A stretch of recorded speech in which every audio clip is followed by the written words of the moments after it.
Math 1, 2, 3 में ये chapter 2 है और 1, 1, 3 में चैप्टर 3 है। तो इसका नाम है बाइनोमियल थ्योरम। तो आज हम ये स्टार्ट करेंगे। Binomial theorem.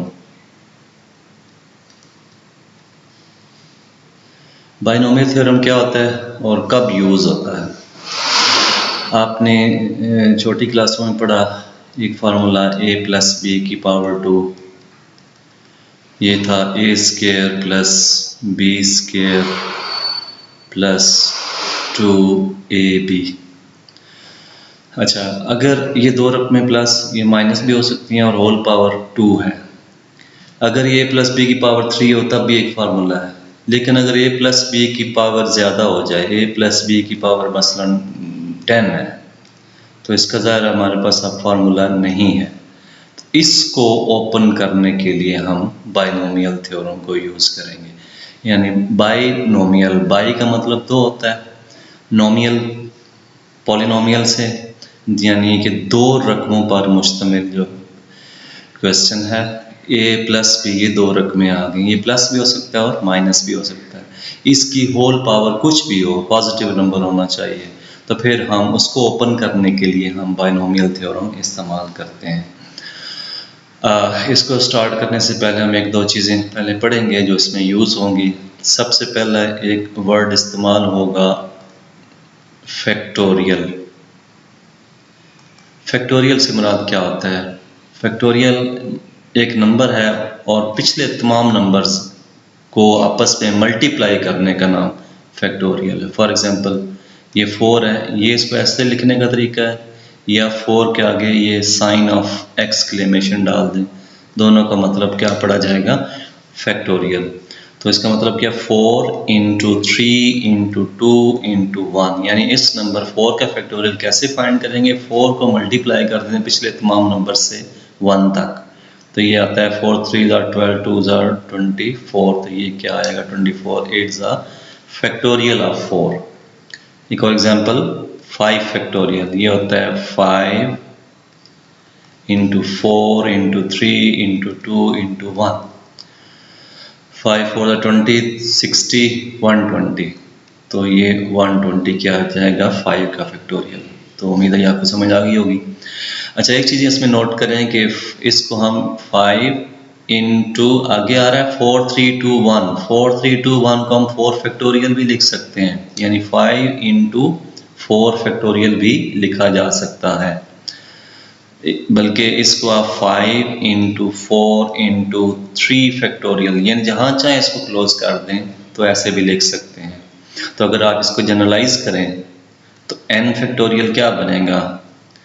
ये n से स्टार्ट होगा, जैसे 5 फैक्टोरियल 5 से स्टार्ट हो रहा है, 4 फैक्टोरियल 4 से स्टार्ट हो रहा है, और उसके बाद उससे पिछली रकम, यहाँ n से स्टार्ट हो गया और इनटू n से पिछली रकम क्या होगी? n में से एक माइनस कर दें, उसे हम लिखेंगे n-1, उससे मज़ीद पिछली रकम n-2 एंड सो ऑन, ये चलता जाएगा और आखिर में 3, 2, 1 किस्म की रकमें ही आएंगी। वो हर फैक्टोरियल में यही आती हैं। इस तरह यहाँ भी देख लें और इस तरह यहाँ इसमें भी देख लें। तो इसको हम क्या लिख लेंगे? n factorial. दो चीज़ें आप नोट कर लें कि 0 फैक्टोरियल, इसको हम प्रूव भी कर सकते हैं, 1 होता है, और 1 फैक्टोरियल वो तो 1 ही होता है।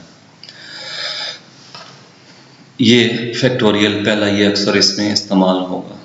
दूसरा जो चीज़ इस्तेमाल होगी उसे हम बोलते हैं कम्बिनेशन। कम्बिनेशन क्या होता है? इसको हम लिखते हैं NCR या फिर NR और इस पर ब्रैकेट डाल दें। ये N और R क्या चीज़ें हैं? ये दोनों नंबर्स ही हैं। फॉर एग्जांपल एक बैग है आपके पास, उसमें डिफरेंट कलर्स के बॉल हैं, मसलन उसमें टोटल बॉल्स हैं फॉर एग्जांपल 7 है। आपसे कहा जाए कि आपने इसमें से 3 बॉल निकालने हैं, तो आप कितने मुख्तलिफ तरीक़ों से उस 7 बॉल में से 3 बॉल निकाल सकते हैं? उनको हम हर तरीक़ों को बोलते हैं कम्बिनेशन। यानी अब इसमें n से मुराद वो टोटल नंबर ऑफ बॉल्स, जो कि हमारे पास n की जगह क्या आ जाएगा? 7 आ जाएगा, और जो आपने निकालने हैं उसमें से वो आर होगा यानी वो 3 हो जाएगा।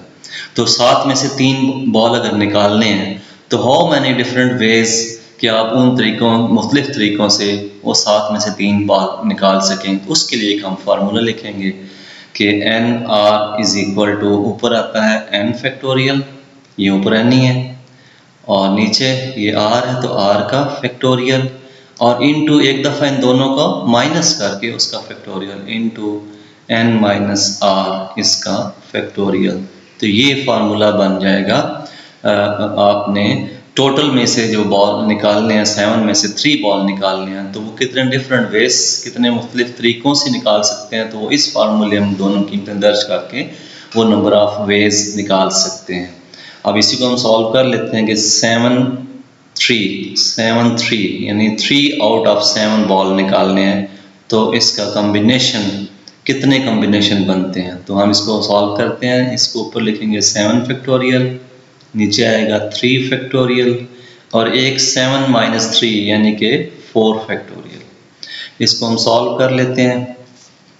7 फैक्टोरियल ये हम कहाँ तक, 7 6 5 4 3 2 1 तक जाएगा, लेकिन आप जानते हैं हम इसको कहीं भी क्लोज कर सकते हैं। तो आप बटे के नीचे देखिए कि नीचे बड़ा फैक्टोरियल 4 है, इसको हम 4 तक फिर ओपन करेंगे, सिर्फ 4 फैक्टोरियल साथ वैसे ही लिख देंगे, और यहाँ 3 फैक्टोरियल ओपन कर लिया 3 2 1, और 4 फैक्टोरियल वैसे ही रहने दिया। इसका फ़ायदा क्या हुआ, ये देखें डायरेक्ट कैंसिल हो रहा है। इसको भी आप ओपन करते थे 4 3 2 1 आता, ये भी 4 3 2 1 आता, उसने बाद में भी कैंसिल ही होना था, तो उसकी वजह हमने इसको ओपन ही नहीं किया और उसको डायरेक्ट फैक्टोरियल की शक्ल में ही कैंसिल कर दिया। अब यहाँ पे देखिए 3 2 6 है, ये 6 से कैंसिल हो जाएगा, बाकी रहेगा 7 5 35, तो ये हमारा इसका आंसर होगा। यानी अगर आपके पास 7 बॉल्स हैं और उसमें से आपने 3 बॉल निकालने हैं, तो जो 35 तरीके होंगे, डिफरेंट वेज होंगे जिनकी मदद से आप वो 7 में से 3 बॉल निकाल सकते हैं। तो उसमें आप कौन सा फार्मूला यूज़ करेंगे, कम्बिनेशन वाला फार्मूला यूज़ करेंगे। जी, हमने 2 चीज़ें पढ़ ली, एक फैक्टोरियल और दूसरा कम्बिनेशन फंक्शन और उसका फार्मूला भी, और उसको इस्तेमाल करने का तरीका भी सीख लिया। अब हम इस काबिल हैं कि हम बाइनोमियल थ्योरम का फार्मूला लिख सकें। हमने अभी थोड़ी देर पहले एक एग्जांपल लिखी थी, उसको हम दोबारा लिख रहे हैं, a + b होल क्यूब, बल्कि फार्मूला लिखा नहीं था, अब इसका हम आंसर लिख रहे हैं। ये आपने मैट्रिक में पढ़ा हुआ है, क्या था ये, a³ + b³ + 3ab into a + b। अगर इसको मल्टीप्लाई कर लें तो a³ + b³ + 3a² + 3ab²। और अगर हम इसको अरेंज करके लिख लें तो वो क्या बनता है, a³ + 3a² + 3ab² और आखिर में b³। ये हमें फार्मूला याद है। इसको देखकर अब हम कोशिश करेंगे कि हम बाइनोमियल थ्योरम लिख सकें।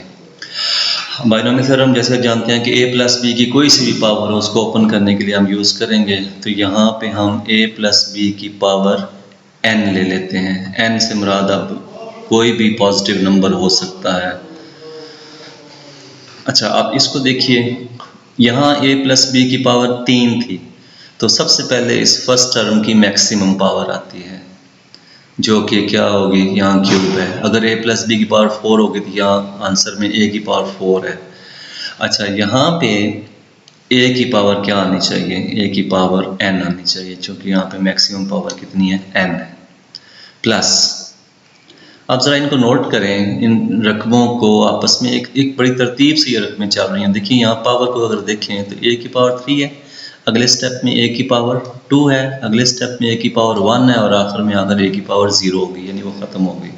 इसके बरक्स यहाँ पे देखिए दूसरी रकम जो कि b है, उसकी पावर यहाँ नहीं है, 0 है। यहाँ b की पावर 1 है, यहाँ b की पावर 2 है, यहाँ b की पावर 3 है, यानी दूसरी रकम b की पावर 0 से ऑनवर्ड बढ़ रही है, और आखिरी रकम जो होगी वो b की मैक्सिमम पावर होगी। इन दोनों रकमों की अब ए फर्स्ट टर्म होगा और बी सेकंड होगा, तो पहले ए की मैक्सिमम पावर आएगी, वो एक एक करके कम होती जाएगी और आखिर में जाके उसकी पावर ज़ीरो हो जाएगी। इसके बरक्स दूसरी रकम बी है, उसकी पहले मिनिमम पावर आएगी और एक एक करके बढ़ती जाएगी और आखिर में उसकी मैक्सिमम पावर आ जाएगी। और तीसरी चीज़, यहाँ कुछ नंबर आते हैं कांस्टेंट की शक्ल में। तो लेकिन एक चीज़ नोट करें कि यहाँ हर रकम में टोटल पावर ये जो 3 है वो मेंटेन रहती है। जैसे यहाँ ए की पावर 3 है, यहाँ ए की पावर 2 और 1 मिल के ये 3 होगी, यहाँ भी 1 और 2 3 और यहाँ भी 3। तो ये हर रकम में टोटल पावर बरकरार रहती है। अच्छा जी, यहाँ पे हम वो कांस्टेंट फिलहाल नहीं लिख रहे। अब उसके बाद देखें तो अब ए की पावर अब हमने एक कम करनी है, तो यहाँ पे हमने क्या लिखा, ए की पावर पहले कितनी थी, n थी, अब ये हो जाएगी n-1। n अगर 10 है तो 10 में से 1 माइनस कर देंगे तब 9 बनेगा। तो अगर आपने पावर एक कम करनी है तो उसमें से 1 माइनस कर दें। यहाँ b की पावर 0 थी, तो यहाँ पे क्या होनी चाहिए, b की पावर 1 होनी चाहिए। ठीक हो गया जी। प्लस यहाँ भी कुछ कांस्टेंट आएगा, वो हम बाद में लिखते हैं। अब a की पावर एक और कम हो गई, तो ये कितनी हो जाएगी, n-2 हो जाएगी। और b की पावर एक बढ़ जाएगी तो वो 2 हो गई। एक और लिख लेते हैं, फिर एंड सो ऑन कर देंगे। अब a की पावर एक और कम कर दें तो कितनी बननी चाहिए, n-3 होगी, और b की पावर एक बढ़ जाएगी तो 3 हो जाएगी, एंड सो ऑन, ये चलता जाएगा। और आखिर में क्या होगा जी, a की पावर तो 0 हो जाएगी ना, लेकिन b की मैक्सिमम हो जाएगी, और b की मैक्सिमम क्या होती है, वो n होती है। ये रकमें हमने लिख ली। अब वो जो नंबर्स आते हैं उसको भी एक जनरलाइज हमने किया हुआ है, वो इस तरीके से बड़े आसानी से आप याद रख लेंगे कि यहाँ पे आता है n1,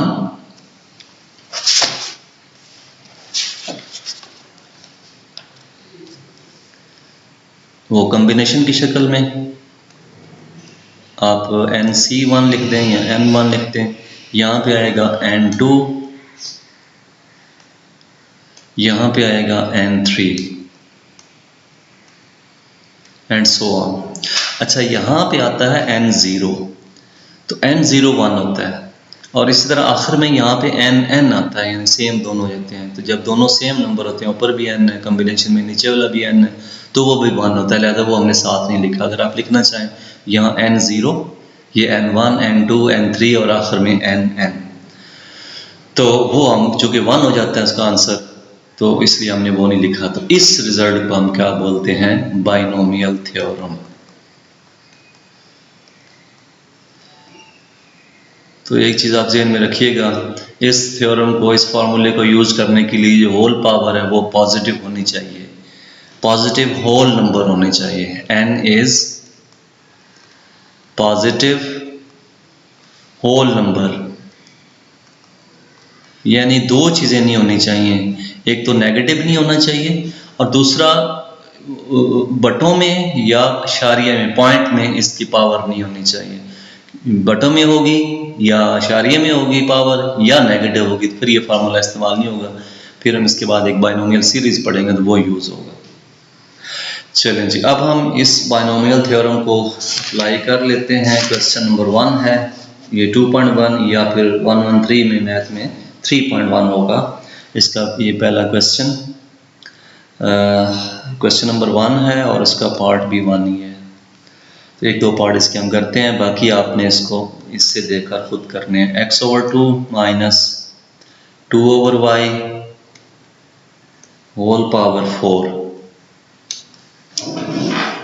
हाँ जी, इसमें a जो है वो x/2 है, b क्या होगा,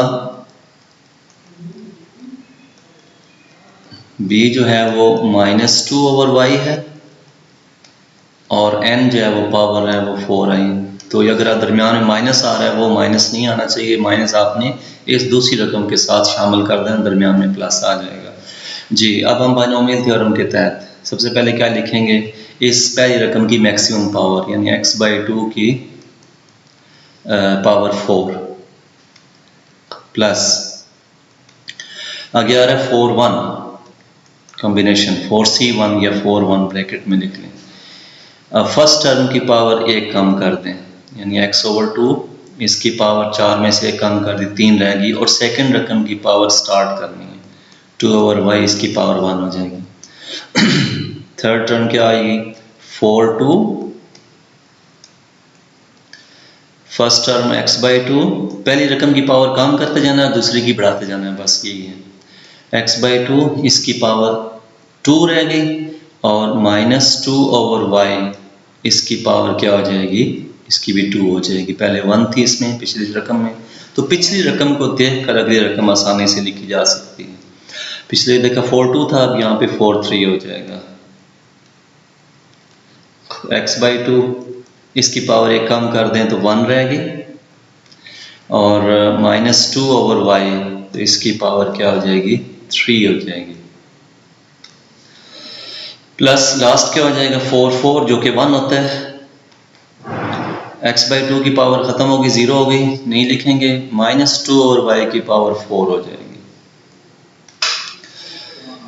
3 स्टेप्स में आपने आंसर बनाना है इन क्वेश्चंस का। पहले स्टेप में आपने बायनोमियल थ्योरम को अप्लाई किया, दूसरे में सिंप्लीफाई किया और तीसरे स्टेप में आंसर आ जाएगा।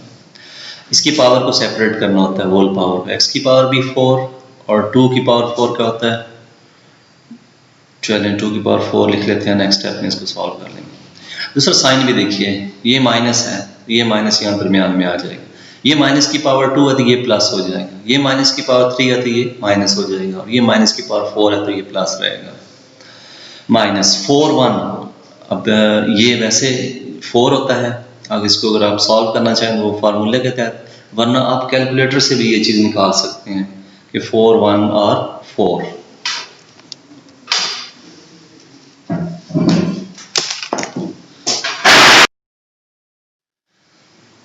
तो कैलकुलेटर में एक बटन होता है NCR वाला, ये एक की होती है जिसमें आपने ये कॉम्बिनेशन डायरेक्ट निकाल सकते हैं 4C1। तो अगर हम कैलकुलेटर से निकालें 4C1 तो इसका आंसर जो है उसने 4 दिया है, तो हमने इसको 4 लिख लिया यहाँ पे।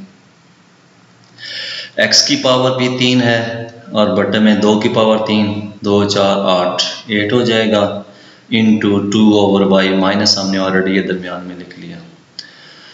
तो इस तरह ये प्लस हो जाएगा 4/2, ये भी हम कैलकुलेटर से निकालेंगे। 4 आगे NCR का बटन और 2 ये 6 आता है, तो ये जो है ना हमने यहाँ पे 6 लिख लिया। x की पावर 2 है और नीचे 2 की पावर 2 4 होता है, 2 की पावर 2 4 है और नीचे y की पावर 2। ये जो होल पावर है इनको आपने अलग अलग करके लिखना होता है। अब ये माइनस की पावर 3 है तो माइनस यहाँ आएगा दरमियान में।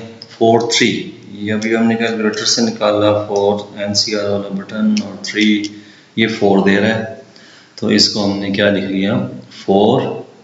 x की पावर 1 है, नीचे 2 की पावर भी 1 है, 2 की पावर 3 8 आ गया और नीचे y की पावर 3। इसी तरह यहाँ पे 4 4 1 होता है, 2 की पावर 4 2 4 8 16, तो 16/y की पावर 4। अब हम आंसर x4/16 माइनस ये कैंसिल कर दें, 4 2s are 8 और 2 1s are, ये भी 2 1s are, माइनस x³ और नीचे y है, ये y आ गया, यहाँ भी 4 कैंसिल हो रहा है इसके साथ, plus 6x² minus 2 2s are 4, तो 8 2s are 16 x/y की पावर 3 और प्लस 16/y की पावर 4। तो ये हमारा आंसर आ जाएगा। ये है जी क्वेश्चन नंबर 1 और इसका पहला पार्ट हमने बायनोमियल थ्योरम को अप्लाई करके इस गिवन रकम को एक्सपेंड किया है। जी स्टूडेंट्स, हम क्वेश्चन नंबर 2 अब करते हैं। Compute to 2 decimal places of the decimal by use of binomial formula। Question number 2 है, ये न्यूमेरिकल टाइप, न्यूमेरिक किस में आ रहे हैं, x और y की बजाय जो रकम आएगी वो नंबर्स की शक्ल में है, 0.98 होल पावर 6। इसका आंसर निकालना है up to 2 places of decimal, यानी इशारिये के बाद 2 दर्जों तक जवाब दुरुस्त हो तो इसको यूज़ करके बायनोमियल थ्योरम को यूज़ करके आपने इसका आंसर निकालना है। तो बायनोमियल थ्योरम के लिए हमें यहाँ नीचे 2 रकमें चाहिए। अब इसकी करीब तरीन जो रकम है वो 1 बनती है।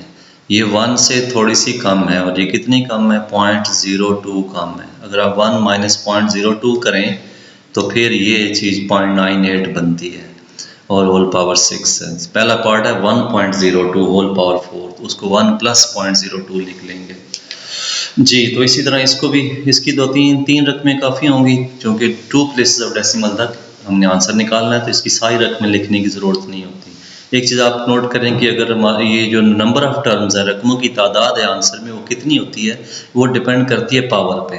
पावर से 1 ज़्यादा होती है रकमों की तादाद, तो इसकी टोटल रकमें कितनी होंगी, 7 होंगी जी। हम लिखेंगे, थोड़ी सारी नहीं लिखेंगे। सबसे पहले फर्स्ट टर्म की मैक्सिमम पावर 1 की पावर 6, फिर 6 1 की पावर 5 और -0.02 इसकी पावर 1 हो जाएगी। फिर 6 2 1 की पावर 1 कम कर दें और -0.02 इसकी एक पावर बढ़ा दें एंड सो ऑन। चाहे तो रकम और लिख लें, 1 की कुछ भी पावर हो 1 ही आंसर होता है। 6 1 ये आप देखें तो ये 6 हो जाएगा इंटू -0.02 प्लस 6 2, ये हम कैलकुलेटर से निकाल लेते हैं। 6 NCR का बटन और 2, ये 15 आता है। इसको हमने क्या लिख लिया जी, 15। 1 की पावर छोड़ दी, -0.02 इसकी पावर 2। अब यहाँ से हम सारा ये कैलकुलेटर से ही करेंगे। ये इसको मल्टीप्लाई किया 0.02 को, एक तो माइनस ही आ गया ना, 0.02 मल्टीप्लाई 6, ये बनता है 0.12 माइनस 0.12। इस तरह ये प्लस होगा। 15 को मल्टीप्लाई करना है 0.02 के स्क्वायर के साथ, 0.02 का स्क्वायर मल्टीप्लाई 15, तो ये बनता है 6 इंटू 10 की पावर -3। ये कैलकुलेटर ऐसे आपको दे रहा है 6 10 की पावर -3। अब आप जानते हैं इसका पॉइंट अगर नहीं नज़र आ रहा तो वो यहाँ होना चाहिए। अब इसको अगर आप पॉइंट की शक्ल में लिखें तो 3 डिजिट्स लेफ्ट पे जाएगा, 1 2 और 3, तो 0.006 ये क्या आ जाएगा यहाँ पे, ये रकम नेक्स्ट आ जाएगी एंड सो ऑन। इसमें अब हम क्या करेंगे, ये तीनों रकमें प्लस माइनस कर लेंगे, -0.12 और +1, तो ये 0.886।